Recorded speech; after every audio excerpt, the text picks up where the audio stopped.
One, two, three, four, five, six, seven, eight. Demonic machines! Demonic machines! Demonic machines! Live!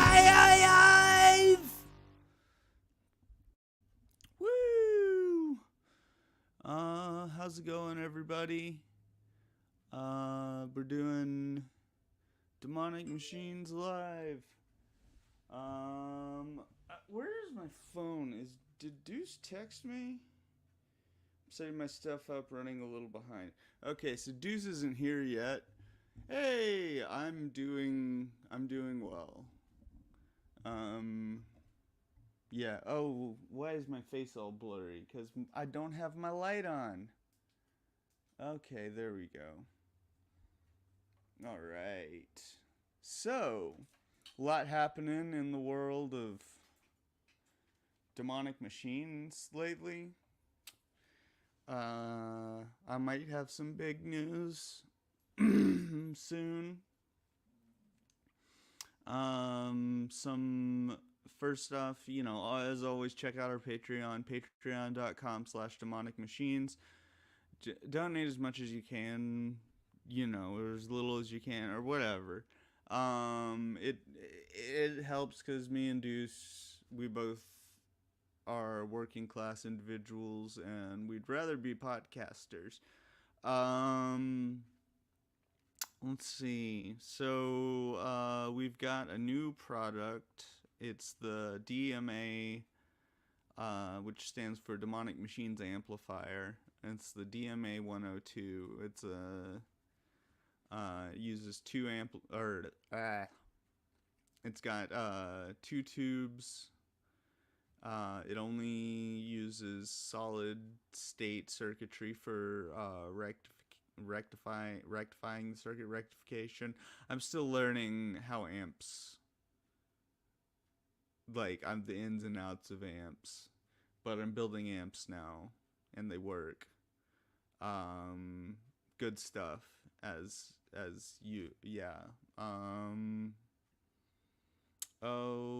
Let's see.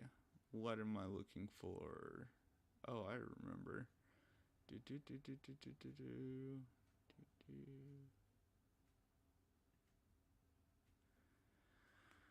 So, let's see. We're doing industrial music this episode. It's gonna be a fun time. I honestly don't know much about industrial music. This was an episode that Deuce really wanted to do,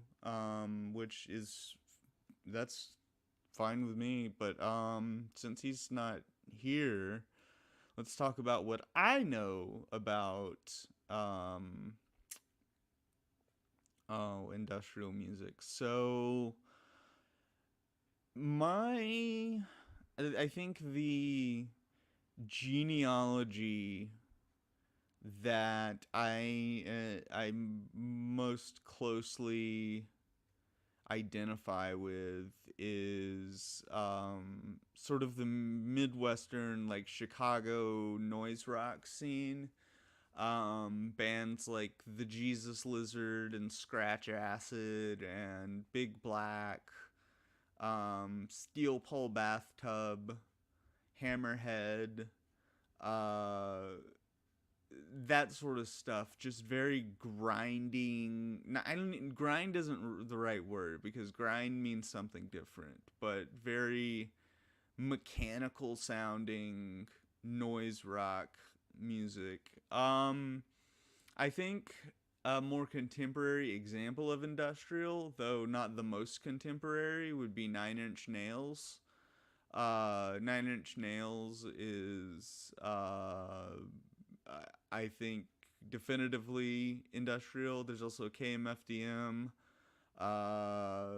which stands for Kill Motherfucking Depeche Mode. I've heard. I don't know if I haven't confirmed if that's true or not. I'm running out of material here. There, it's interesting. Let's see. I'm gonna look up what industrial music is. Industrial music, and then we're gonna Industrial music is a genre that combines elements of hardcore punk, heavy metal, electronic music, and propulsive club beats. Okay, so it's aggressive electronic music, I guess. Um Ministry. Well, how did I forget Ministry? Um you win a prize, Roy Copeland. Um but yeah, so Ministry is a good have but let's talk about Ministry's first album. Because that's a fun little you know what? I left something on the stove. So give me just a second.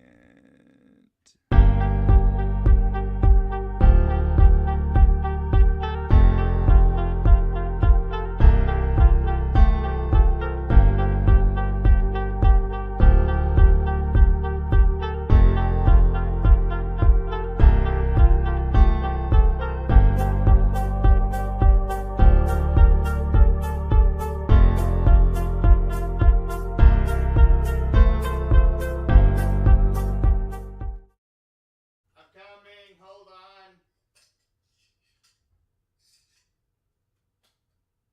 Damn it. I done burned my shit.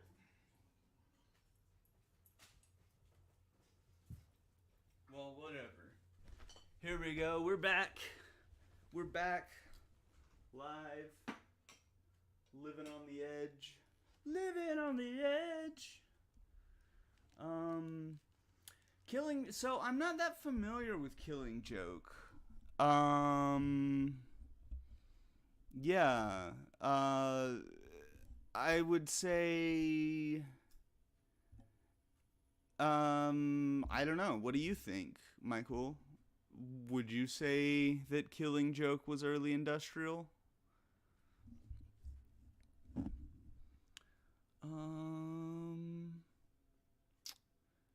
And if so, or if not, hello.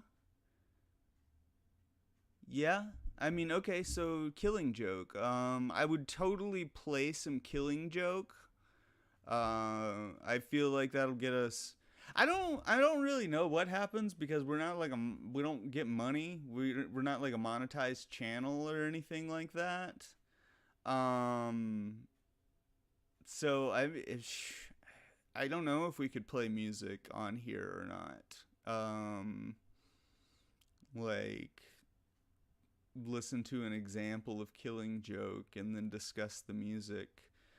Um, here's what I'm gonna do because Deuce isn't here. I'm putting a link in the chat. You can join the chat with me.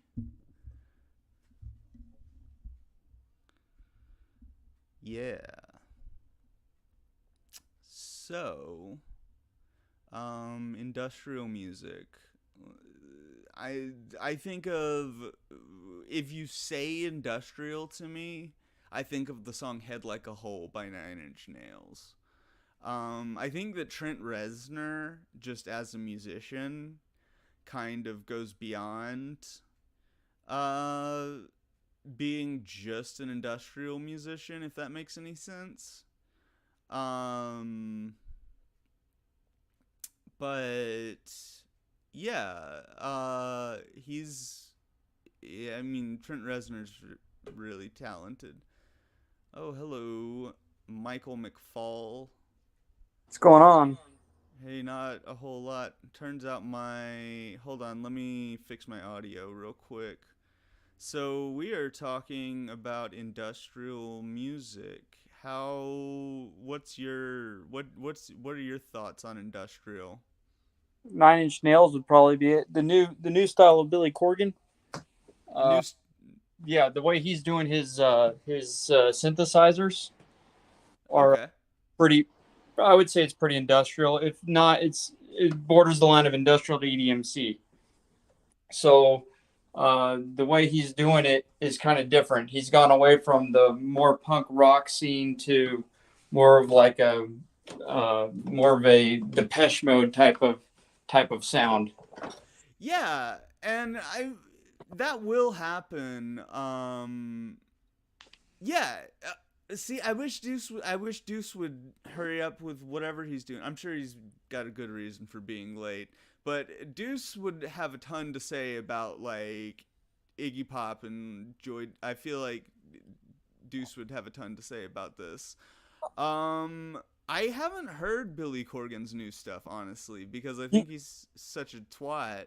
he Uh, he kind of is. He's definitely his. I even thought when he was with Smashing Pumpkins, he was a little bit odd, a little bit off with his personality and the way that he conducts himself. And that whole thing he did this interview. It really pissed me off. He did an interview with well, Rick Beato pisses me off just in general. Just listen to the guy talk.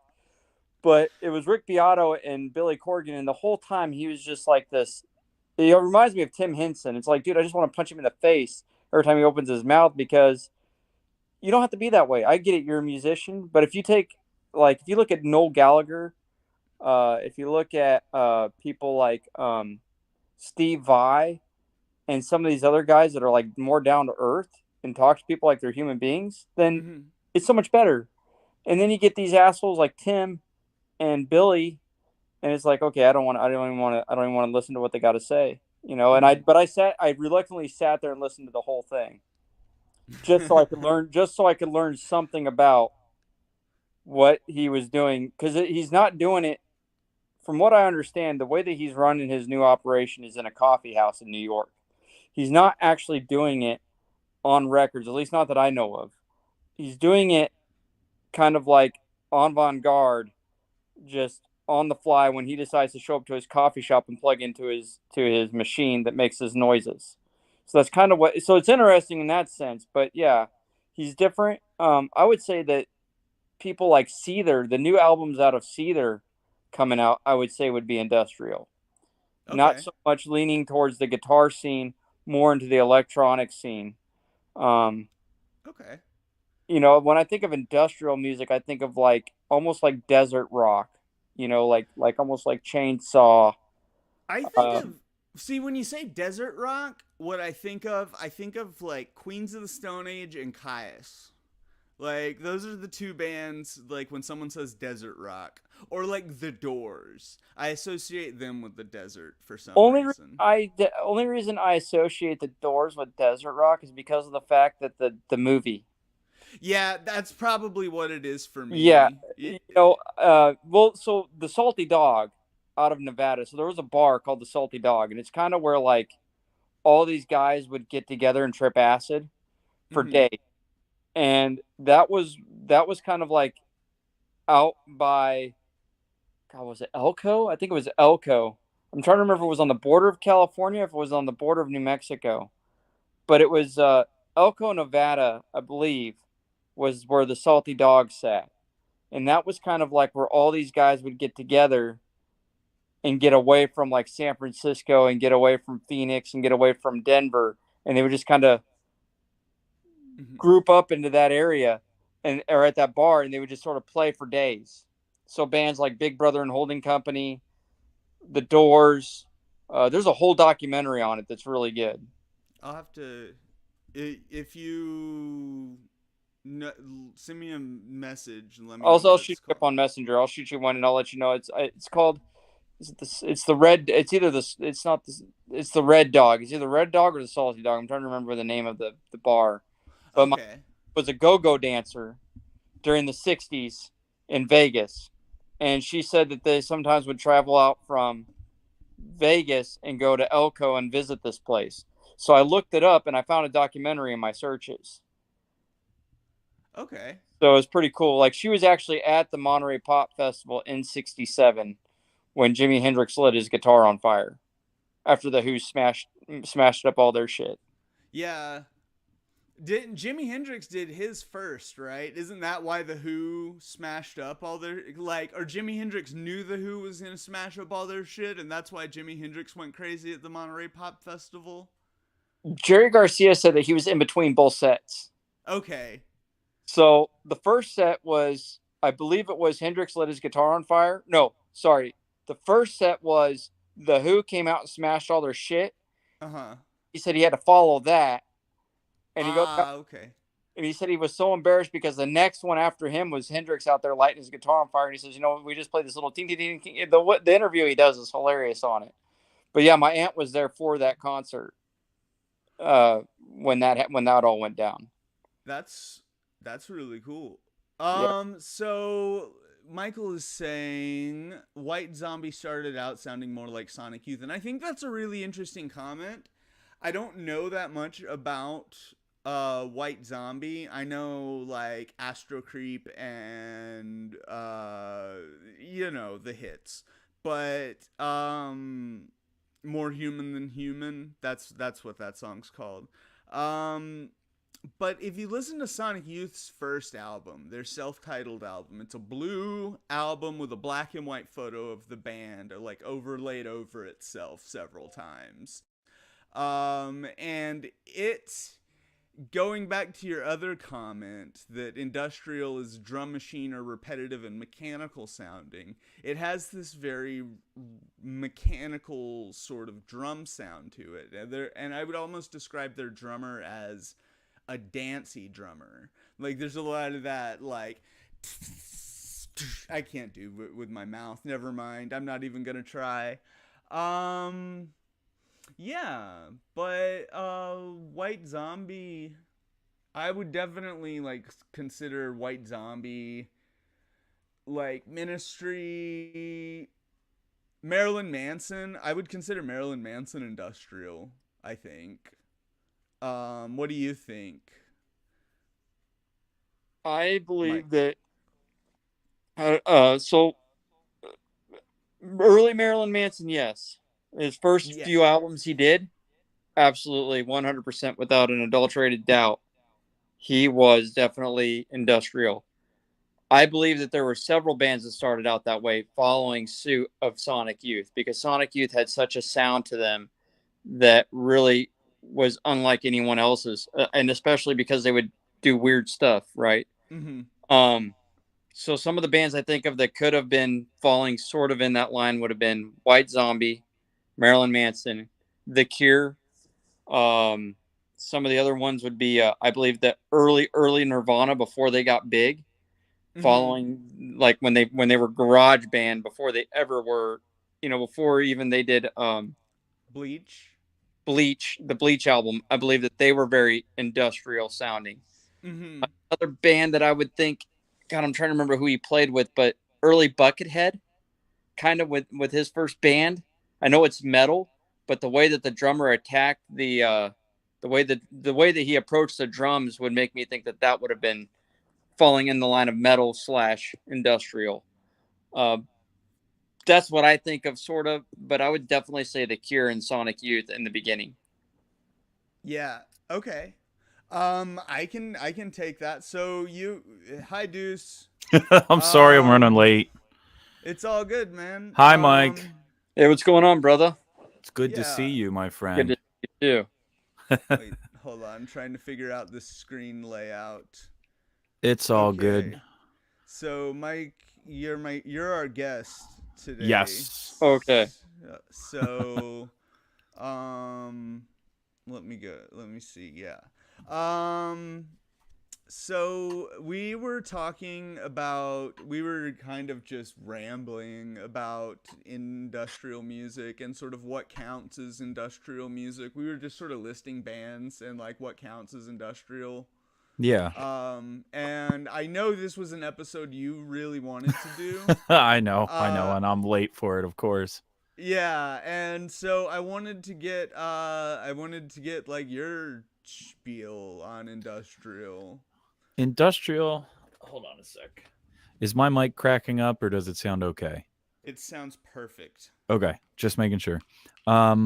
Industrial to me, it was always explained to me in a very specific way. It has to have elements of electronics in it, whether it be noise electronics or something rhythmic or like a drum machine or synthesizers as well. Sometimes a hard-edged guitar, but in some cases there's no guitar, like with Einstürze and Neubauten. They don't at least a lot of the stuff that I've heard from them, they make their own instruments, which was always cool. They were considered industrial because they would use like industrial shit to make noise and music, like beating on pipes and chains and all sorts of crazy weird shit. I can see the validity in the comments here. Skinny Puppy, yes, I can see. I would argue that Skinny Puppy and like KMFDM and stuff along those lines, I was always told they were goth industrial, which I guess has more dance elements to it than like a traditional industrial would. White Zombie did start out sounding more like Sonic Youth. I wouldn't consider. I mean, I guess after Los Exorcisto, they were more industrial because they had a lot of different drum loops and stuff going on alongside the music, and samples are also a big part, like Ministry, things like that. Lewis says industrial music was music development with recorded improvised techniques. Yes, that's true. And Roy, what Danzig album did Trent Reznor produce? Because I'm not familiar with that, and I love Danzig. He's my dad, so I should know that. But yeah, you I are mean, from New Jersey. mother. Yeah, I know. No, I was just thinking like you are that geographically could make sense. Also produce, help man out doing what's him and Oh, I couldn't. For some reason, it sounds like you're cutting in and out, Mike. Trent Reznor. I believe he also with Manson, right? Yes. Like that, and he helped produce him as well as maybe like play back. I think. Yeah, I was gonna say. I think. I know for Marilyn Manson's first album, Trent Reznor had his hands all over it, and well, yeah, because he had to reprogram the drums for it because I guess they said that the drummer they had at the time wasn't cutting it. So when Trent got involved, he redid the drums. He helped with some of the guitar stuff, and then obviously on Antichrist Superstar, he like dove headfirst into that shit. Roy, Black Acid Devil was not produced by Trent Reznor, but it was heavily influenced by Trent Reznor. That's what I figured you were getting at. Yeah, Marilyn Manson definitely would not, I don't think would be where he is now without Trent Reznor's involvement for sure. Because Trent signed them to the Nothing imprint on Interscope as well, kind of launched them out. I believe I remember reading, so funny we're talking about this. I just read an article earlier.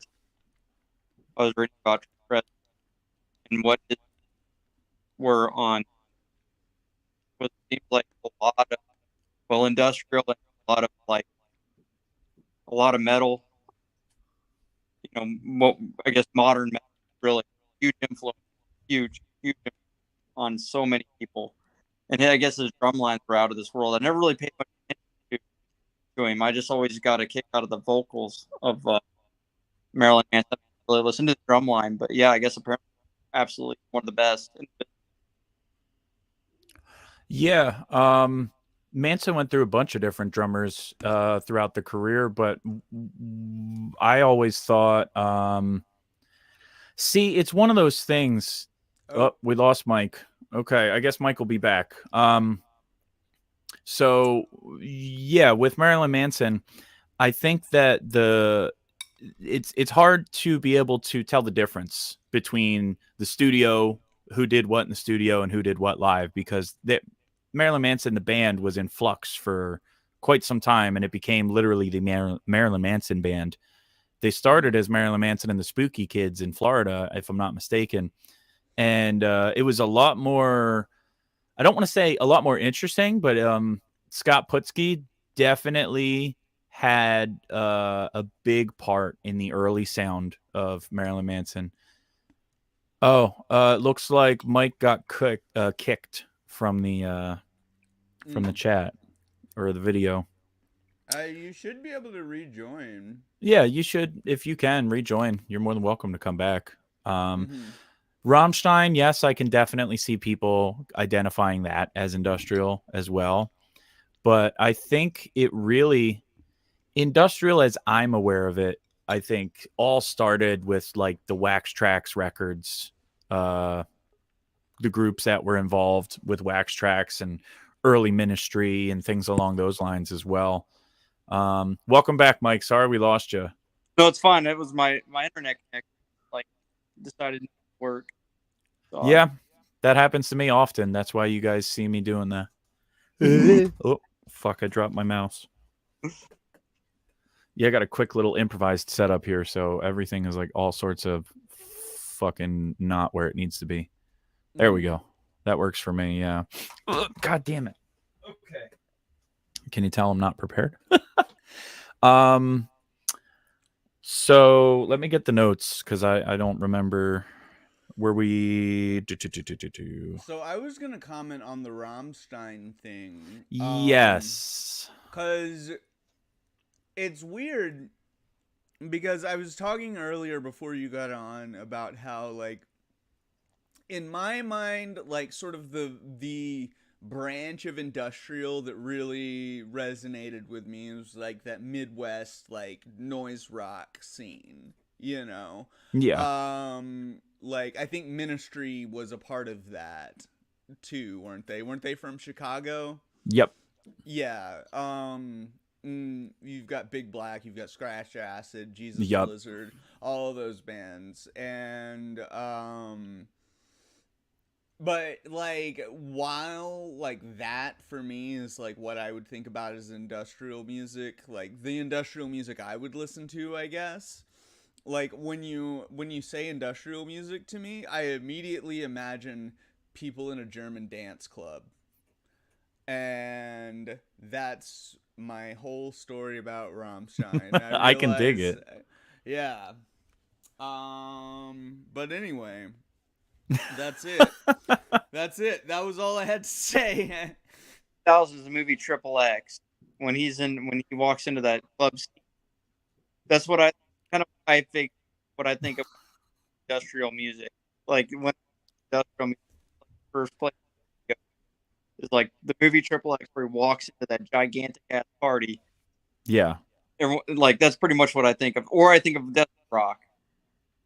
You know that, you know, or a that like backhoe. You know. Have either of you ever seen Dee Snider's Strangeland, the movie?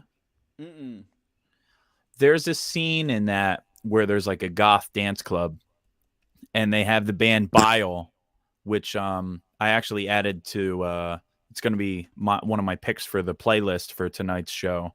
It wasn't that particular song, but it's the one I chose is from Bile's first album. I think Bile's from New York, so they're probably. I'm sure there was a scene up there with industrial. I'm drawing a blank right now. Suicide is from there. Oh, okay, that's what it was. Yeah.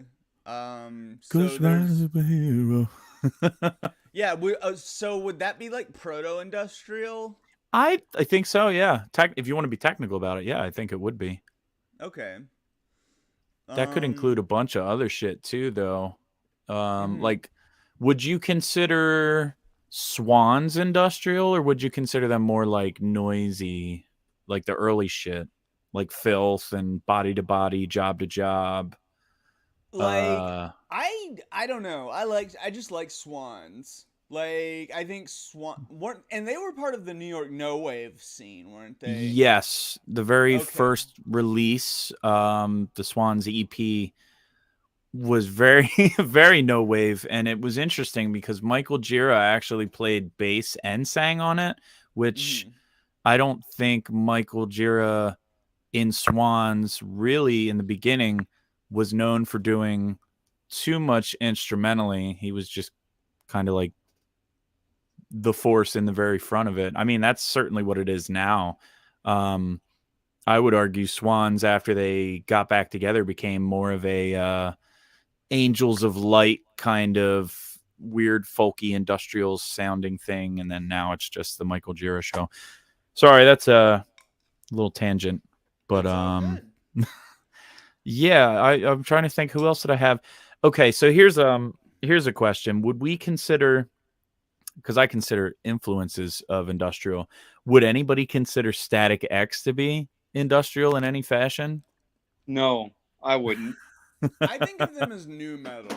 They are kind of very new metal, especially with the way that Wayne used to deliver the vocals, especially in the beginning. I just know that they were very influenced by Ministry and some other bands of the like. So that means Mike's not going to like one of the songs I picked for the playlist tonight. Oh, well. I Well, no, picked. it's not that I don't like it. I just don't think that they're. I don't find them to be industrial. I look at them like wave metal. Fair enough. That's how I figure them. I just look at them as like I wouldn't say Dragon Force, but almost like a cross between the new modern Pantera, like the new wave of Pantera. Fair enough. I could see that. Yeah, that's how I figure them. Yeah, because the song that I chose was Bled for Days, which, in my opinion, has some definitely some industrial influences in it with the samples and the drum loops and stuff like that. But yeah, that's kind of where we get into that the definition of, well, what would we consider industrial? Are we considering things with industrial influence, or does it have to be specifically within the realm of industrial exclusively? Like on my list, I had Bile, which I already talked about, and then Ministry is always going to be on an industrial list for me. But Godflesh, did I already mention Godflesh? No, I don't think so. Justin Broderick, original vocalist, guitar player for Napalm Death on the first half of their Scum LP. And then Fall of Because was another group that Justin Broderick was in. Godflesh, for me, when I think industrial, I think of Godflesh's first album and the song Like Rats, and it's just this grinding electric drum pattern and this fucking crunchy guitar, and I don't know. I'm failing to find the right words to describe it, but that's one of the picks that I put on the playlist. Okay. 20 years after the original industry first. Industrial. Sorry. Would you consider most like, I don't know what they call it, like desert / sludge rock? Would you consider some of that to be towards the side or no? I could see it having influences for sure. There's a lot of sludgy, grindy stuff that I've heard that has influences of industrial, but I wouldn't include that as like an exclusively industrial particular thing. And someone said, please do not confuse Godflesh with Godsmack. Don't worry. I don't think anyone's gonna mix up Justin and Yeah, but so I have a question. Do you know the band Captured by Robots? I have heard of the band, but I've never actually listened to any of the music, which is probably gonna make me look like musically, I would describe them more as like grindcore. Okay. Is that the dude that has the robots playing on stage with him? Yeah. Yeah. Okay. Then yes. I definitely. Wow. That is. I could see where you're getting the industrial from, but yeah, musically, it feels a lot more grindy, but it's literally machines playing music, which could definitely be industrial for sure. Yeah. Fuck. That brings a whole new a whole new perspective to the question. Good shit though, either way. I mean, it's always interesting to see the videos. It's like the fire hose and firehouse debacle. What is All right, it looks like my hose? internet's starting to be fussy now, so. Oh, fucking A.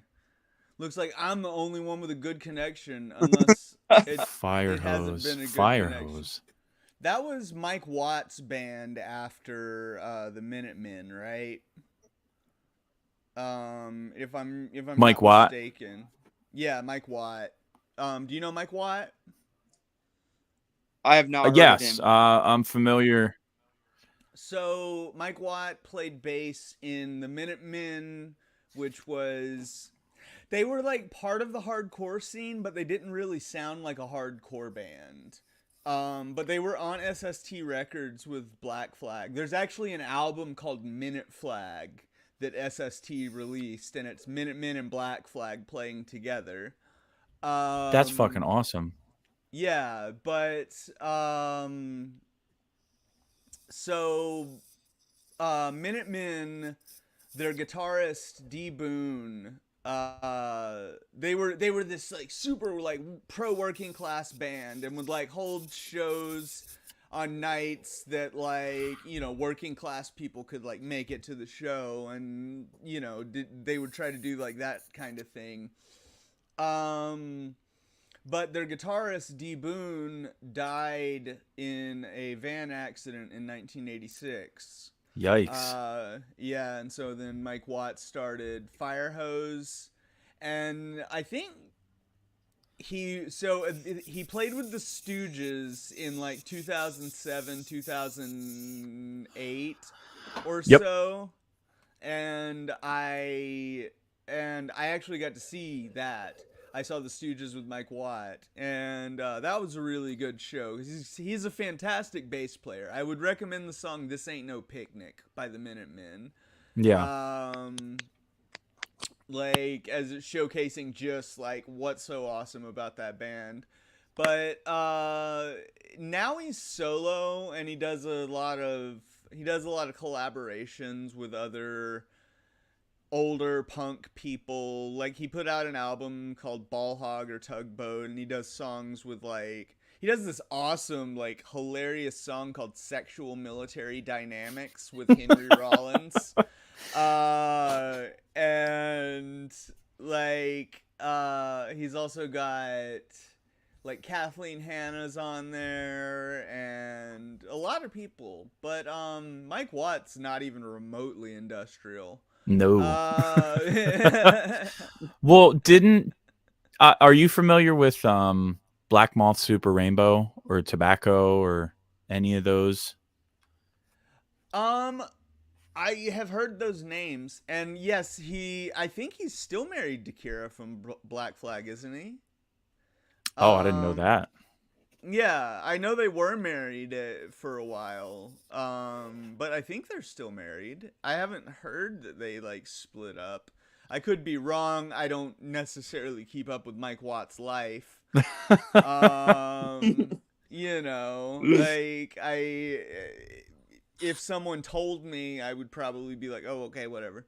But what about let's pivot a little bit. Let's talk about gear. Oh, yes. So industrial gear. What is if you wanted? Okay, so I want to know from y'all, because y'all seem to have a better idea of industrial. If you were starting an industrial band, what gear would I need? Mike, I'll let you go first. Yeah, I would do first thing I'd do is I just use a drum machine, and I'd run it through a some kind of heavy distortion, and that would be my bass sound. Something Okay. along those lines. I'd put it either on a loop, and just distort the ever living stuff out of it. And maybe put it like seriously, I think it would sound pretty good. I mean, I agree. That's typically what they would do is if they didn't have a drummer or an electronic drum kit or a synth that could do it, they would just use the Boss thing, the Boss drum machine, right? You wouldn't believe what that thing can do on distortion. Mm-hmm. Run that through a loop and you're good. I mean, I don't have a Boss. I don't have the Roland whatever. I don't have a Roland whatever, but I've got this Teenage Engineering Pocket operator. It's like it's a sequencer drum machine. That's perfect. Yes. Yeah. Yep, that would work. It's actually got an overdrive effect, And I can also run it through pedals. I have tons of pedals to run it through, right? So like I could like overdrive the shit. Put it out through of that. put it through like a phaser or a univibe or something and see what it does. Yeah, Martini yeah. Cat Univibe. Ooh, or you could run it into the God's Eye and have a whole fuck ton of different options for how you could Yeah. have it sound. Oh, new God's Eye. God's Eye version 2 is dropping soon. That reminds me. There are a couple of updates. You won't have to open it up as much to get like the different clipping voices and all of that. I kind of narrowed down what your options are, but like I made it a more user-friendly pedal. And I also added some improvements, and it's gonna be a much tighter pedal than the first version. But and you can run your drum machine into it. It's a distortion, and Then so you can sound industrial. and you can sound industrial. So, what are guitars?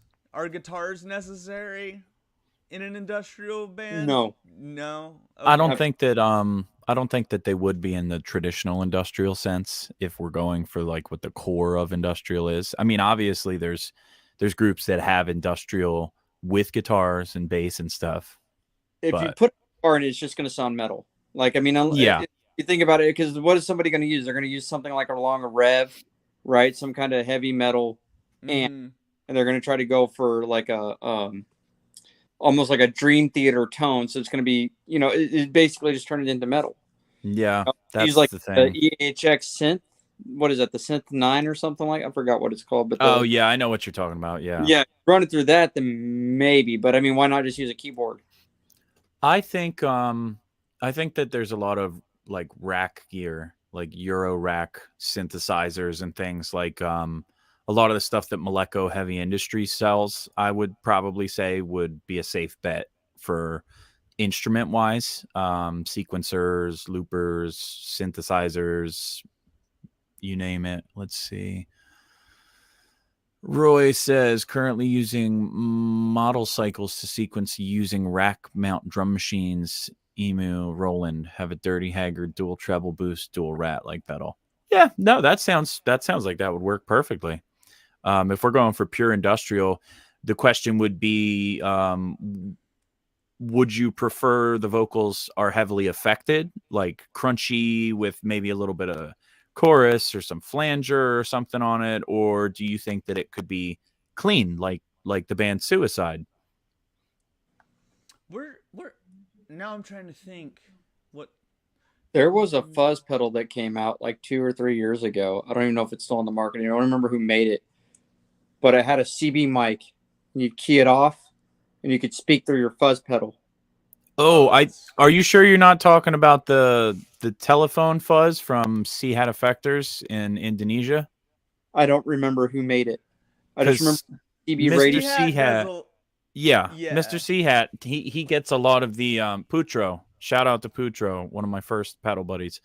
Putro gets these old, I think he said they're old like hotel phones, like real old school ones, and you could use the base of the phone as its own effect, and then there's like the phone receiver part you can connect with a 1/4-inch jack and use that as well as using it as an effect.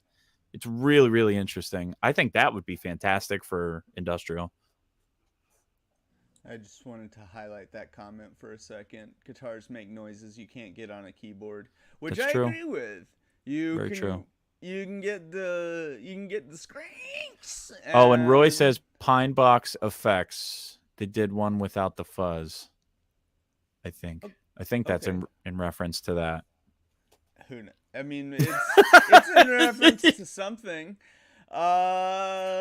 Just So, like, Oh, yeah. I love the chaos tonight.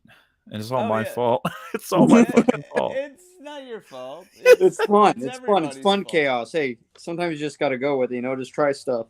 I reorganized my my synth setup and piano stuff here so it's more visible and easily accessible in view. Does it look nice? Looks great.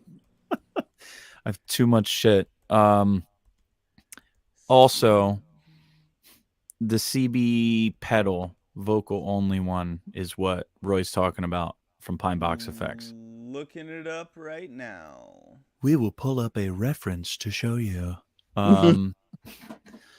There's a time for some comedy. I mean, come on. Everybody's dead in this place, really. It's like a cemetery. Pine Box Customs and Mask Audio Electronics Fever Dream. Is that it?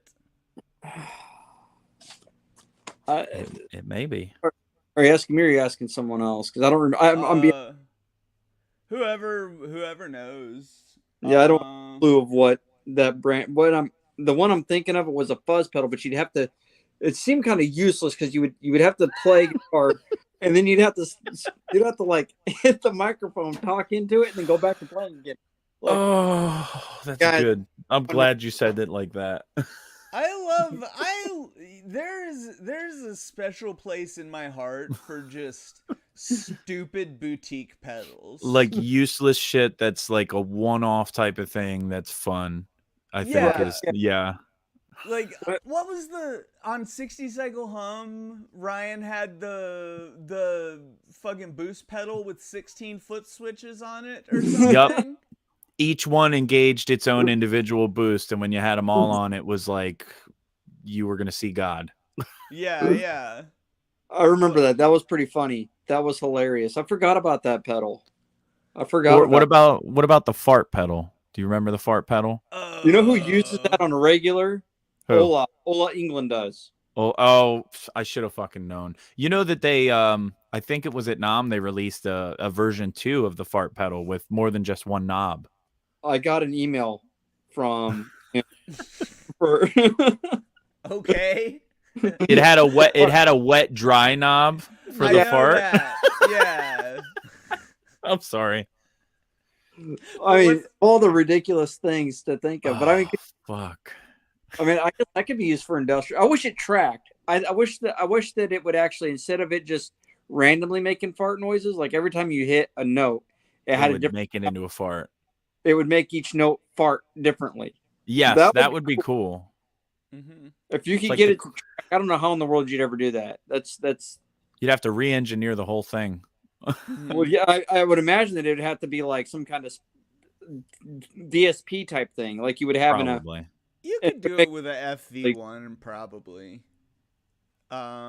Which, I mean, that's not an easy task by any means. Like, I fucking hate the FV1 personally. It's a 28-pin surface mount chip, and I don't have the right stuff to do surface mount. So anytime I put an FV1 in an effect, I'm like sitting there with a magnifying glass, like trying to like not create any bridges between these teeny tiny little pins and trying not to but like it's an old chip. It's been around for almost 20 years. It's called the chip that launched 1,000 pedal companies, but you could absolutely make something farty with the FV1. I don't know,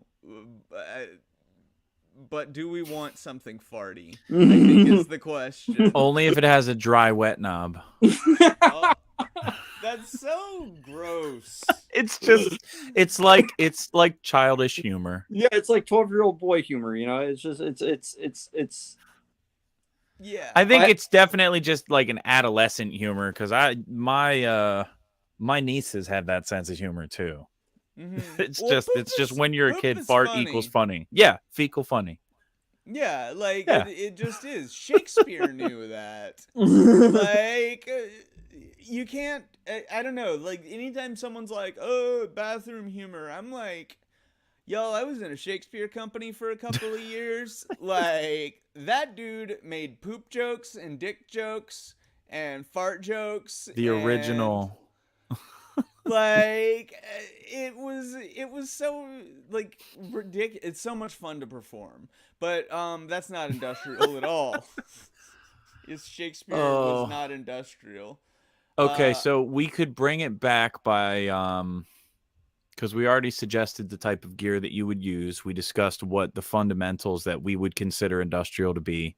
Some examples, some I want to say like modern twists on it, like with the influences from other groups, like Fear Factory. Some people would say is a mix of industrial and metal as well, especially with a lot of their.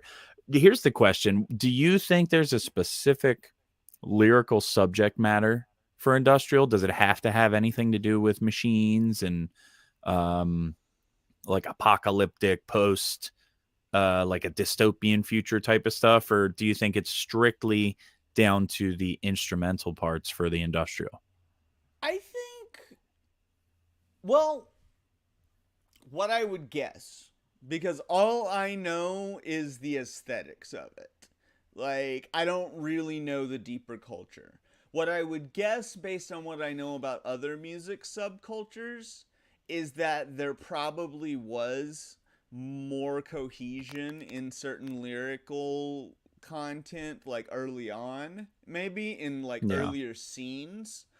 But at this point, it's been long enough that industrial has been incorporated into the mainstream. Yeah. Right?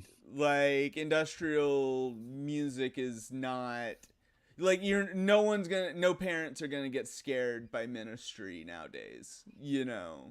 Like I don't think parents are going to get scared by anything nowadays after the 90s scene. Yeah, the 90s kind of desensitized everybody. Yeah, yeah. I think that it didn't matter what genre. If you listen to music in the 90s and you were like a fan of any genre of music, including country, I feel like parents thought you were just going to go to hell. Like that's pretty much what it was. It was like I think that was a big thing in the 90s in general too. There was a lot of people saying you're going to go to hell for this. This is going to, Satan, demons, blah blah blah. Which I mean, of course there can be influence in that with anything, not just music, but yeah, it was definitely a lot more conscious. The 30s, 20s, the teens, the hundreds, you can go. I just watched a documentary. I just watched a movie with Nat King Cole in it on WC Handy. Yeah. And his father was a minister. And his father, even in 1910, was saying that he was going to go to hell for playing jazz. So that's been a thing. Oh yeah. If it went against, I guess what the older generations thought, then it was bad. But the 90s, especially with, I think, the oncoming of gangster rap and the oncoming of people like Rob Zombie and Marilyn Manson, my parents were like, "Oh my God, my kids are listening to this shit." We can't forget Fred Durst had his hand in there as well. Oh, yeah, Fred Durst did too. Climbing out of a giant fucking toilet on stage. You'll never forget that. So he's a big piece of shit. Comedians, even the comedians were like edgy, Yeah. It was everything. It was everything. Yeah. No, so like I think that the music in the 90s, first off, Roy, I just want to say it's awesome that you're taking to your nephews to their first show and it's those bands. Yes, Roy. I saw Alice Cooper when I was 15. But anyway, so what were we talking about? We were talking about the satanic panic of the 80s and the 90s and how certain influences from the industrial scene, like Al Jurgensen having David Yao naked on stage at Lollapalooza and things like that, would make people think you're going to hell. MTV really hit its stride in the 90s. I think, and brought a lot of what was previously underground to the mainstream. And I think that exposure to the mainstream, in a way, kind of desensitized people to a lot of these really, like, nowadays they seem almost like trite, like, aesthetic elements, like, feedback on a guitar, like, that was crazy at some point, right? But, like, now how often do you hear feedback on a guitar on a recording? like on a pop recording. Are you frozen, or are you just like staring at me, Deuce? Oh, I think Deuce is frozen. Oh wait, no. Is he still there? Yeah. Nope. There he goes. There he goes. Okay, yeah, here we go. Am I back? I had to do the dance because Yeah, the internet went out. Yeah, you're back. But Okay, good. I think like it was a lot of stuff that started in like the late 70s to 80s, like which you had like the beginnings of hip hop and punk rock in the late 70s, and then you had throughout the 80s you had those styles developing in different ways, right? Yeah. You had heavy metal on top of that, which heavy metal would sometimes play with satanic themes. I feel like it gets played up a lot more. Like, I feel like there's a lot less satanic metal than people make it out to be. I mean, other than black metal, which is mostly satanic, but yeah, I understand what you're saying. Yeah. Well, what I think is funny is like you watch like in the 80s, right? The late 80s, you had movies that would actually depict punk rockers as the criminals. Yeah. Like they're the ones going out robbing, nobody's robbing anybody, but like Death Wish, right? All of the Death Wishes, right? Depicting these young people as the scumbags that are just thriving on criminal activities, and it's like, what are you doing? Nobody's done anything like that for you to even portray them in that sense. Yeah. Mm-hmm. Yeah. Like, I mean, my experience with punks in particular, which is over 20 years of experience, is that they're nicer than your average person. 99% of the time. Yeah. But there was that whole thing in the 80s. There was a group called Parents Against Punk. There were like episodes of Chips where fucking Eric Estrada took some like kids and kept them from going down the wrong path by showing them cool disco music. And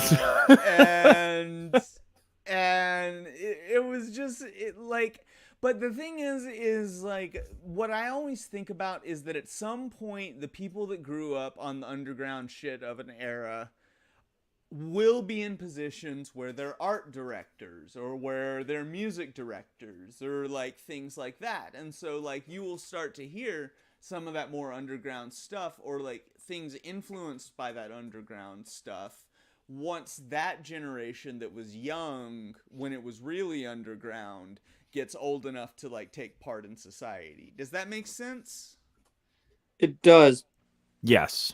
So my question is why haven't we experienced another rock scene? Why is it that the radio waves, if that was the case, why are the radio waves ruled by pop music? Well, I would say there's definitely tons and tons of like underground music of all genres, but I would agree that there's less rock on the radio than there has been in the past, and I think that's just the natural progression of it. And I think the thing about starting a rock band is it's expensive. Like it costs especially so now. much. Yeah, it costs so much money. Everyone's got to get an amp. The drummer has to. But I mean, what's the difference between a rock band and a country band other than acoustic instruments? I don't play country. I don't either. But I'm just saying, like what would be there's no difference between using, because you got to have the same equipment, right? Mm-hmm. Like people like Brad Paisley are still running a Telly through a Fender Twin, right? Yeah. Yeah.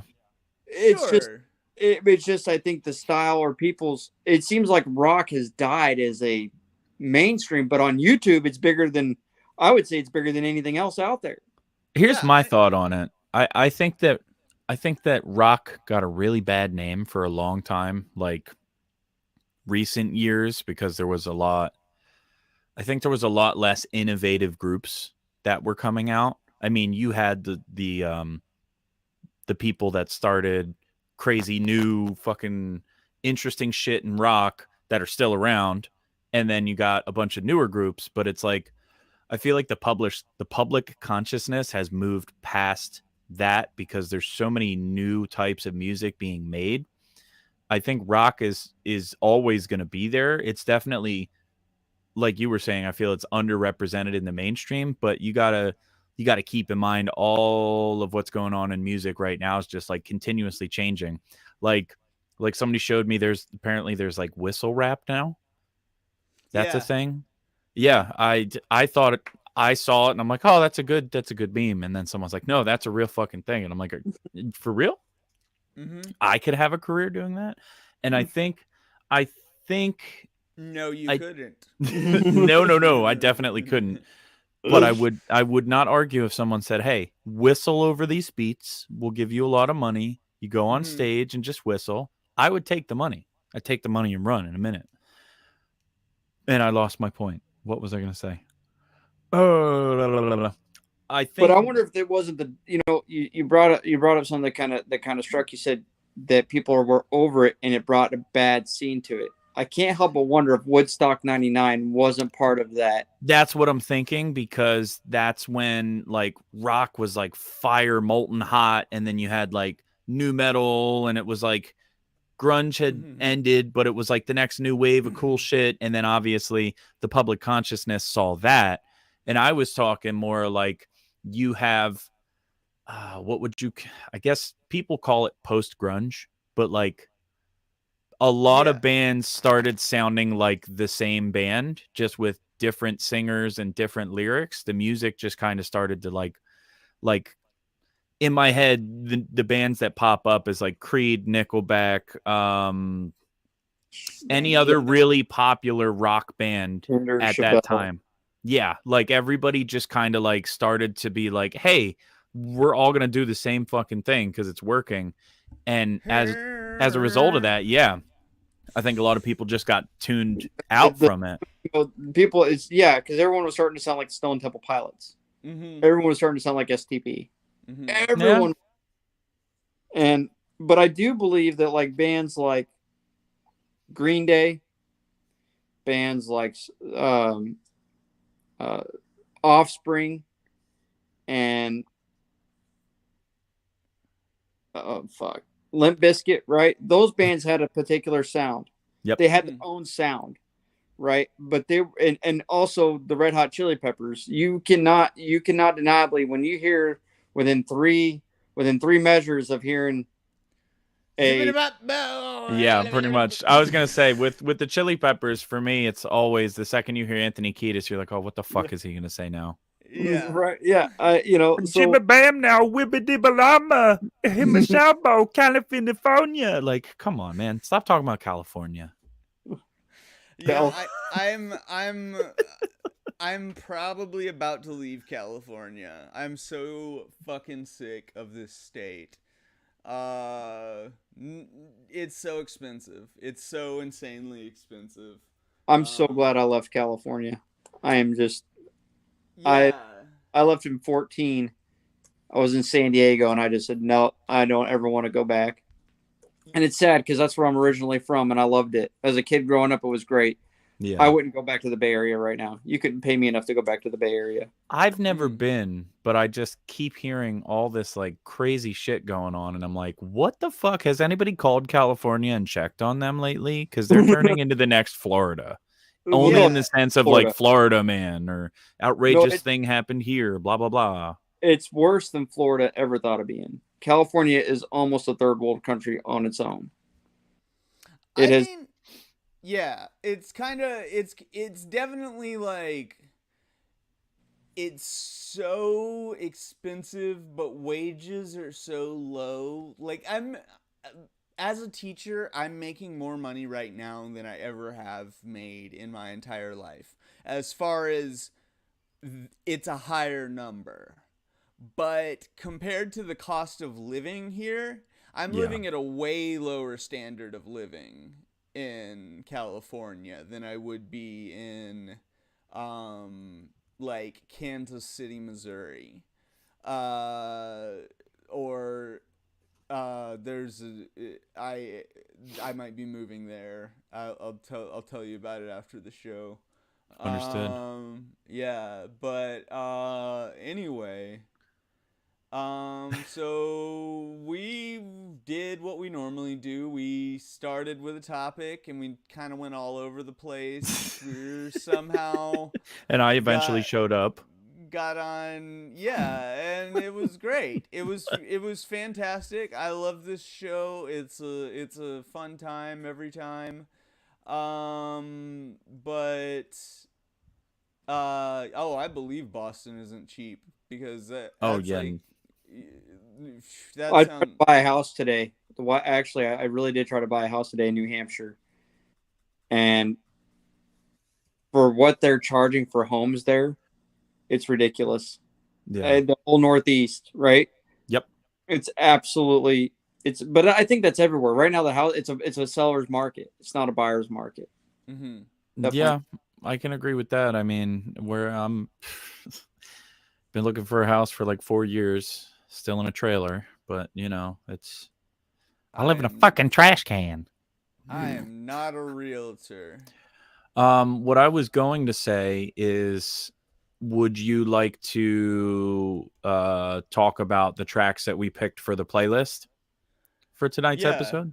Yeah, sure. And we can have So- Mike suggest one to replace my Static X song, because I agree that doesn't belong on an industrial playlist.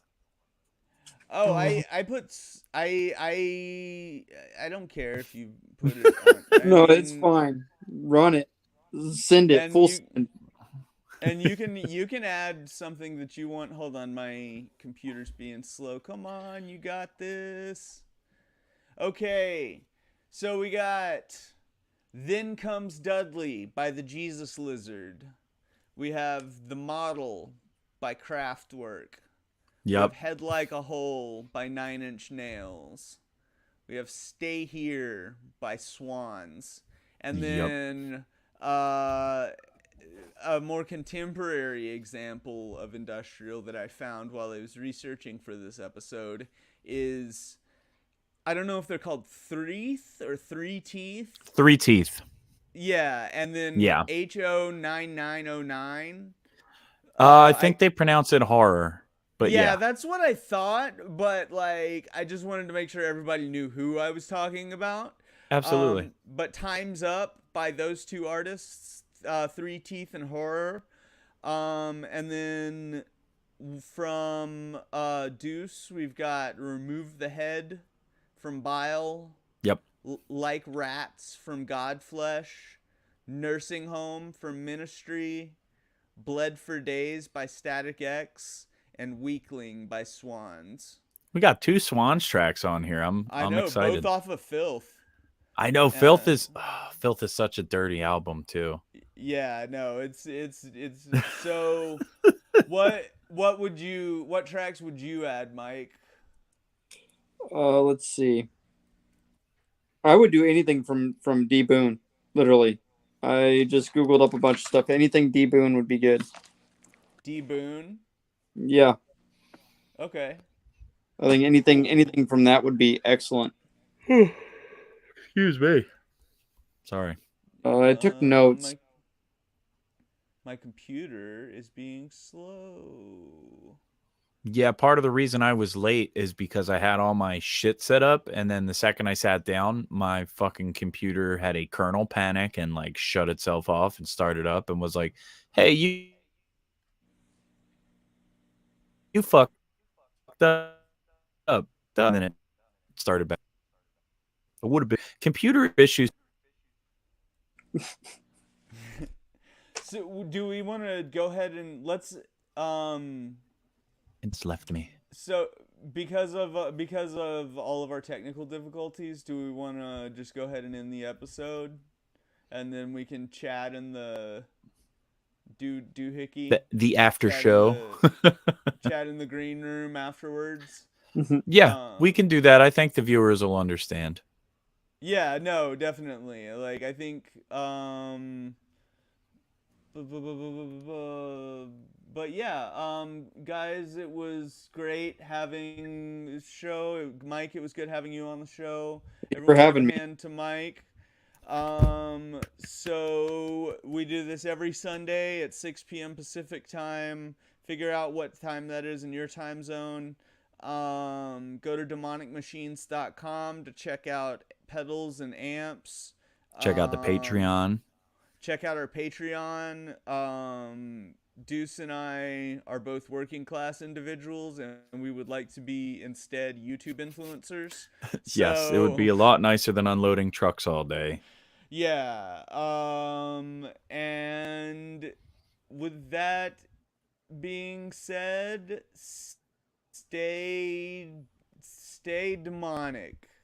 Stay fresh. Stay demonic. Take it easy, John. Stay demonic. Have a good evening, Eat your Michael. peas. Yes, peas and vegetables, please.